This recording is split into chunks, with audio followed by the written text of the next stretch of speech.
கர்த்தருடைய பரிசுத்த நாமத்துக்கு மகிமை உண்டாகட்டும். ஆண்டவரும் உலக இரட்சகருமாகிய இயேசு கிறிஸ்துவின் நாமத்தில் உங்கள் யாவரையும் வாழ்த்துகிறேன், வரவேற்கிறேன். கர்த்தர் தாமே உங்களை ஆசீர்வதிப்பாராக. பிரியமானவர்களே, இந்த நாளிலும் தியானத்திற்காக எடுத்துக்கொண்ட பரிசுத்த வேதாகமத்தினுடைய பகுதி லூக்கா 19வது அதிகாரம் 5வது வசனத்துல சகைவை குறித்து நாம் பார்க்க போகிறோம். ஏற்கனவே நேற்று நான் சொன்னேன், 5 விதமான வீடுகள் உண்டு. அதுல இன்றைக்கு நாம் ஒரு வீட்டை நாம் வாசித்து தியானிக்க போகிறோம். அந்த வீடு தான் சகைவனுடைய வீடு. நமக்கு 3 முக்கியமான அத்தியாவசியமான தேவை உண்டு. அது என்ன அப்படின்னு பார்க்கும்போது, அவை உணவு, உடை, உறைவிடமாகும். 3 ஒரு மனிதனுடைய வாழ்க்கையில மிக அவசியம். அது அவனுடைய கடைசி பரியந்தம் வரைக்கும் அவசியமாக இருக்கிறது. அதுக்காக மனுஷன் எவ்வளோ பிரயாசப்படுகிறான். ஆனாலும் அதில் நாம் வாழ்வதற்கு வீடு மிக மிக மிக அவசியம். ஒரு வீடு இருந்தால் அந்த வீட்டில் இருந்து நாம் என்ன செய்யலாம்?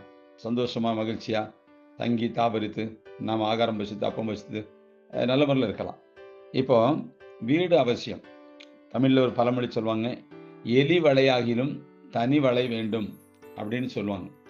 எலி வளையாகிலும் தனி வளை வேண்டும். சில வாடகை வீடுகளில் இருந்து ரொம்ப அவஸ்தைப்படுவாங்க. 11 மாதத்துக்கு ஒரு முறை காலி பண்ண வேண்டிய அவசியம் வரும். அந்த வாடகை வீட்டில் இருந்துட்டு வீட்டுக்கு சொந்தக்காரங்க பலவிதமான கேள்விகளை வைப்பாங்க, பலவிதமான காரியங்களை சொல்லுவாங்க. சில சொந்தக்காரங்க வீட்டில் போய் வாடகைக்கு இருந்தாலும் அங்கேயும் பெரிய வேதனையாக இருக்கும், மகா வேதனையாக இருக்கும். ஆகவே ஒவ்வொருவரும் கஷ்டப்பட்டு சம்பாதித்து சொந்த வீட்டை அவர்கள் கட்டி எழுப்ப வேண்டும் என்று விரும்புகிறார்கள். அது நல்ல ஒரு பழக்கம். தனக்கு ஒரு சொந்த வீடு அவசியம். அது பூமியில் வாழுகிற எல்லா கர்த்தருடைய பிள்ளைகளுக்கும் சொந்த வீடு அவசியம். அதனால தான் என்ன செய்றாங்க, கஷ்டப்பட்டு வீட்டை கட்டுறாங்க. ஆனாலும் அதில் கர்த்தருடைய ஆசீர்வாதம் கண்டிப்பாக வேணும். வீடு கட்டுற மாதிரில கடன் வாங்கி கட்டுவாங்க, திறமையில கட்டுவாங்க, பேங்கில் லோன் வாங்கி கட்டுவாங்க, வியாபாரத்தில் சம்பாதிச்சு கட்டுவாங்க, இன்னும் அநியாயமாக சம்பாதிச்சதில் கட்டுவாங்க.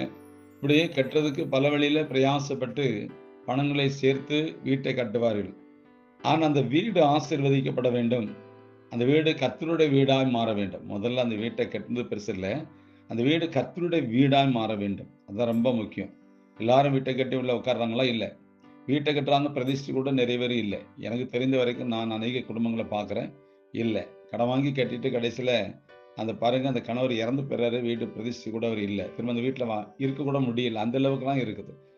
அப்போ அப்படிப்பட்ட வீடாக இராதபடி நாம் கட்டுகிற வீட்டில் கர்த்தர் வாசம் பண்ண வேண்டும், கர்த்தருடைய ஆசீர்வாதம் வேண்டும், கர்த்தர் தங்க வேண்டும், அங்கே கர்த்தர் உலாவ வேண்டும். அதுதான் ரொம்ப முக்கியம். லோத்து தனக்கென்று ஒரு வீட்டை கட்டினார். கட்டக்கூடாத இடத்துல போய் கட்டினார். பெரிய அழகான வீடாக இருந்திருக்க வேண்டும். அது படிகளுள்ள வீடு என்று வேதம் சொல்லுகிறது.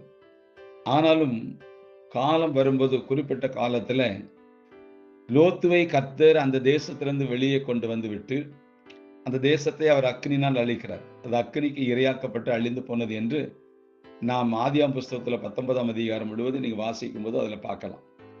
வீடு கட்டுவது தேவன் சொல்லுகிற இடத்துல கட்ட வேண்டும், தேவன் காண்பிக்கிற இடத்துல வாங்க வேண்டும், தேவன் சொல்லாத பட்சத்துல எதுவும் செய்யக்கூடாது. அப்ப வீடு கட்ட வேண்டும், நமக்கு வாசம் பண்ணுவதற்கு, நாம் குடியிருப்பதற்கு, நாம் தங்கி தாபரிப்பதற்கு, நல்ல நித்திரை செய்வதற்கு, மறைவாக இருந்து அப்பம் புசித்து வாழ்வதற்கு நமக்கு ஒரு வீடு நிச்சயமாக அவசியம். அப்போ சகை வீட்டில் பாருங்க, இயேசு சொல்றாரு, சகை நீ சீக்கிரம் இறங்கி வா, இன்றைக்கு நான் உன் வீட்டில் தங்க வேண்டும். சிலர் பாருங்க, அநியாயமா மற்றவருடைய வீட்டை அபகரித்து வாழ்கிறார்கள். அதுல ஒரு பகுதி இருக்குது. சிலர் லஞ்சம் வாங்கி வீட்டை கட்டுகிறார்கள்.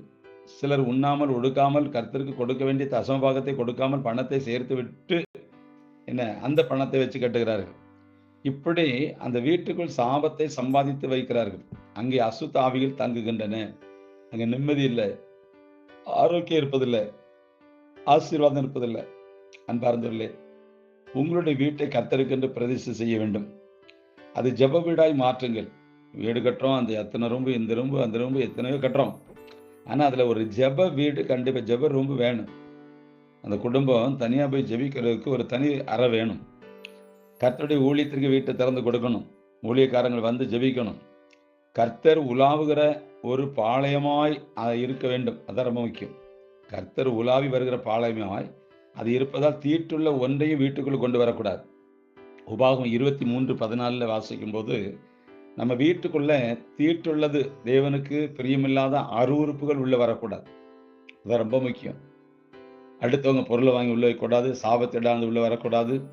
பாருங்க, ஆகான் என்கிற ஒரு மனுஷன் பாருங்க, அவன் அந்நிய வஸ்திரங்களையும் அந்நிய வெள்ளிகளையும் தேவனால் சபிக்கப்பட்டதை எடுத்து தன் வீட்டில் வைத்தது நிமித்தமாக இஸ்ரவேலின் ஜனங்களுக்கு வெற்றி இல்லை.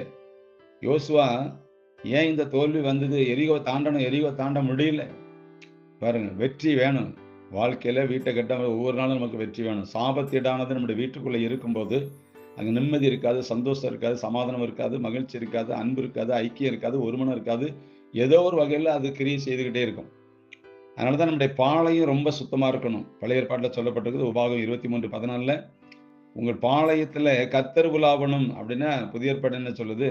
கர்த்தருக்கு இடம் கொடுத்து கர்த்தருடைய ஆவியானவர் நம்முடைய வீட்டுக்குள்ளே விளாவணும். அதை நான் எப்போதுமே சொல்லுவேன், வீட்டை கட்டுங்க சந்தோஷம்.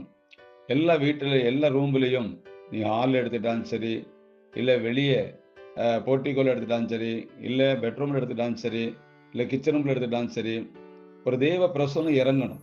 அப்போது ஒரு பாடல் சத்தம் தொனி கேட்கணும். அதான் நான் சொல்லுவேன் எப்போதுமே, எல்லா ரூம்லேயும் ஒரு ஸ்பீக்கர் வைங்க, அது ஒரே கனெக்ஷன் கொடுங்க. நீங்கள் வேலை செய்யும்போதும் அந்த தெய்வ பிரசன்னத்தோடு வேலை செய்யலாம், படுக்கும்போது அந்த பிரசன்னத்தோடு தூங்கலாம். உங்கள் சிந்தை எண்ணங்களில் வீணான காரியங்கள் வராதபடி அந்த பாடலுடைய சத்தத்தினுடைய தொனி, அந்த வார்த்தைகள் உன் சிந்தையில் விழுந்து ஆவிக்குள்ளாக உங்களை வழிநடத்துவதற்கு அது மிகவும் பிரயோஜனமாக இருக்கும். அதனால தான் சொல்கிறது, உங்களுடைய பாளையத்தில் அதாவது உங்கள் வீட்டில் தேவ பிரசன்னம் வேண்டும். பிரியமானவர்களே, 1 பேதுரு 5:7, கர்த்தருடைய மகிமை உங்களுடைய வீட்டில் காணப்படணும். அவர் உங்களை அன்போடு விசாரிக்கிறவராக இருக்கிறார். உங்கள் தேவைகள் எல்லாம் அவர் அறிந்திருக்கிறார். உங்களுக்கு வீடு வேணும்னு அவர் தெரியும். மத்தேயு 6:32 வாசிக்கும் போது உங்களுடைய எல்லா தேவையும் அவருக்கு தெரியும்.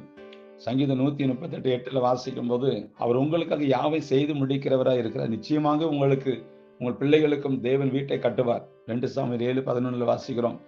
நித்தியத்திலும் உங்களுக்காக வாசஸ்தலங்கள் உண்டு பண்ணுவார். இயேசு ஒரு நாள் சகையிடம், சகைவே சீக்கிரம் இறங்கி வா, இன்று நான் உன் வீட்டில் தங்க வேண்டும் என்றார். லூக்கா 19:5 வாசிக்கிறோம். வந்து போகிறவராக அல்ல, தங்குறவராகவே இயேசு வருகிறார். இயேசு அந்த வீட்டுக்கு வந்ததும் கூட என்ன வந்தது அப்படின்னு கேட்டிங்கன்னா, ரட்சிப்பு கூட வந்துச்சு. அதில் 9ஆம் வசனத்தில் வாசிக்கிறோம். இயேசு வரும்போதே உள்ள ரட்சிப்பு சேர்ந்து வருது. வேதாதான் சொல்லுது. அப்போஸ்தலர் 16:31 வாசிக்கிறோம், கர்த்தராகிய இயேசு கிறிஸ்து விசுவாசி, அப்பொழுது நீயும் உன் வீட்டாரும் ரட்சிக்கப்படுவீர்கள். அதாவது இயேசு ஒரு வீட்டுக்குள்ள வரணும், அதே இடத்துல ரட்சிப்பின் அனுபவம் வருது. அது ரட்சிப்பின் அனுபவத்துக்கு அடுத்த அனுபவம் என்ன தெரியுமா? சங்கீதம் 118:15 வேதத்தில் வாசிக்கிறோம், நீதிமான்களுடைய கூடாரங்களில் ரட்சிப்பின் கம்பீர சத்தம் உண்டு. நீதிமான்களுடைய கூடாரங்களில் ரட்சிக்கப்பட்ட தேவ பிள்ளையுடைய அடையாளம் என்ன தெரியுமா? தேவனை துதிக்க, பாட, ஜெபிக்க, வேதம் வாசிக்க, தேவ பிரசன்னத்தினால ஒவ்வொரு நாளும் அதிகாலையிலே எழுந்து அவருடைய வாழ்க்கையினுடைய ஒவ்வொரு பகுதியும் ஒப்பு கொடுத்து ஜெபிக்கிற ஒரு அனுபவம். அப்போ ஜெபாவி இருக்கும், துதியினாவி இருக்கும், ரட்சிப்பின் வஸ்திரம் இருக்கும். இது அந்த வீட்டில் கண்டிப்பாக இருக்கணும். இந்த 3 அந்த வீட்டில் இல்லைன்னா அது வீடு கிடையாது, அது சாத்தானுடைய குடியிருப்புன்னு சொல்லணும். இயேசு எந்த வீட்டுக்கு செல்கிறாரோ அங்கே ரட்சிப்பு மட்டுமல்ல, அற்புதம் கூட நடக்கும். எவிரி வீட்டுக்கு போன போது மரித்து போன அவருடைய மகளை உயிரோடு எழுப்பி கொடுத்தார் என்று மார்க் எழுதின சுவிசேஷம் 5ஆம் அதிகாரத்தில் கடைசி ஒரு 5 வசனத்தில் வாசிக்கிறோம். மத்தேயு எழுதின சுவிசேஷம் 8ஆம் அதிகாரம் 15வது வசனத்தில் வாசிக்கும், பேதுரு வீட்டுக்கு போன போது பேதுருவின் மாமி ஜுரமாக கடந்த போது பேதுரு மாமி எழுப்பி அற்புதம் செய்தார் என்று மத்தேயு 8ஆம் அதிகாரம் 14-15 வசனத்தில் வாசிக்கிறோம். பிரியமானவர்களே, இயேசு நம்முடைய வீட்டிற்கு வரும் பொழுது தெய்வீக சமாதானமும் வரும். இயேசு பாருங்க, யூதருக்கு பயந்து அரைக்கதவை பூட்டி கொண்டு உள்ளே இருந்த சீசர்கள் பாருங்க, இயேசு மரித்து போயினாரு, அடக்கம் பண்ணப்பட்டாச்சு, உயிரோடு எழுந்துட்டாரு, இது யாருக்கும் தெரியாது. சீசர்கள் வருத்தத்தோடு யூதர்களுக்கு பயந்து போய் வீட்டை பூட்டிட்டு உள்ள உட்காந்துருக்காங்க. அப்போ அந்த பூட்டி இருந்த வீட்டுக்குள்ள இயேசு வர்றார். யோவான் 20:19 வாசிக்கிறோம், பூட்டி இருக்க வீட்டுக்குள்ள இயேசு வந்து உங்களுக்கு சமாதானம் அப்படின்னு இயேசு சொல்றாரு. இதுதான் சங்கீதம் 122:7 வாசிக்கிறோம், உன் அலங்கத்திற்குள்ளே சமாதானமும் உன் அரண்மனைக்குள்ளே சுகமும் இருப்பதாக. எவ்வளவு பெரிய ஆசீர்வாதம் பாருங்க. முதல்ல ரட்சிப்பு வருது, அடுத்த என்ன வருது? கம்பீர சத்தம், துதியின் பாடல் வருது, அப்புறம் அற்புதம் நடக்குது, வியாதி குணமாகுது, பாருங்க மரித்தவர்களை உயிரோடு எழுப்புறாரு. அப்படின்னா வீட்டுக்குள்ள தேவ சமாதானம் இருக்குது. தர்மம் முக்கியம். ஒரு நாள் ஒரு தேவ மனுஷனுடைய வீட்டுக்கு கடந்து போனாராம். போகும்போது அவருடைய அழகான அந்த சுவரில் ஒரு அழகான வசனம் எழுதப்பட்டிருந்துச்சான்.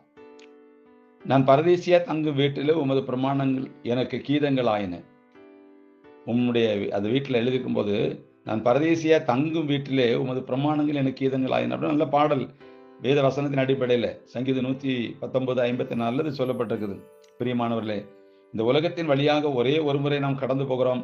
இந்த உலகத்திற்கு நாம் அந்நியரும் பரதேசிகளுமா தான் இந்த உலகத்தில் இருக்கிறோம். இந்த வீடு நமக்கு நிலையானது அல்ல. ஆனாலும் நாம் தங்கியிருக்கிற வீட்டில் கர்த்தருடைய பிரமாணங்கள் நமக்கு கீதங்களாய் இருக்க வேண்டும். கர்த்தர் நம்முடைய வீட்டில் வாசம் பண்ண வேண்டும். கர்த்தருடைய பிள்ளைகளுடைய வாழ்க்கை ரட்சிப்பு இருக்க வேண்டும். கர்த்தருடைய பிள்ளைகளுடைய வீட்டில் சமாதானம் இருக்கணும். அற்புதங்கள் அடையாளம் நடக்கணும். அப்படின்னா இந்த நாட்களில் நீங்க உறுதிப்படுத்திக் கொள்ள வேண்டும். கர்த்தர் உங்க வீட்டுக்கு வரணும். ரட்சிப்பின் அனுபவத்தோட, துதியின் சத்தத்தோட, ஜெபத்தோட, அற்புதம் அடையாளங்களோட, உயிர்ப்பிக்கிற வல்லமையோட, தேவ சமாதானத்தோட, தேவ பிரமாணங்கள் உங்கள் வீட்டில எழுதப்பட்ட வண்ணமாக இருக்க வேண்டும். அப்படிப்பட்ட வீடு, அது நாம் வசிக்கும் வீடு, அது தேவன் தங்கும் வீடு. அதனால சகை வீட்டில இது இருந்துச்சு. உங்களுடைய வீடுகளிலும் இப்படி இருப்பதற்கு கர்த்தர் உங்களுக்கு உதவி செய்வாராக. ஒருவேளை வீட்ட கட்டி இதெல்லாம் இல்லன்னா, உண்மையிலே சொல்றேன் பிரியமானவர்களே, அங்க அசுத்தாவியினுடைய வல்லமை கிரியை செய்யும். போராட்டங்கள் இருக்கும், பிரச்சனைகள் வரும், சமாதானம் இருக்காது, ஒரு மனம் இருக்காது, ஒருவருக்கு ஒரு அன்பு இருக்காது. ஏதோ ஒரு வகையில பிசாசு தன்னுடைய வேலையை செய்துகிட்டே இருப்பான். அதுக்கு இடம் கொடாதீர்கள். தொடர்ந்து கர்த்தர் தாமே சகை வீட்டைப் போல உங்க வீட்டை மாற்றுவார். கர்த்தர் உங்களை ஆசீர்வதிப்பார். God bless you.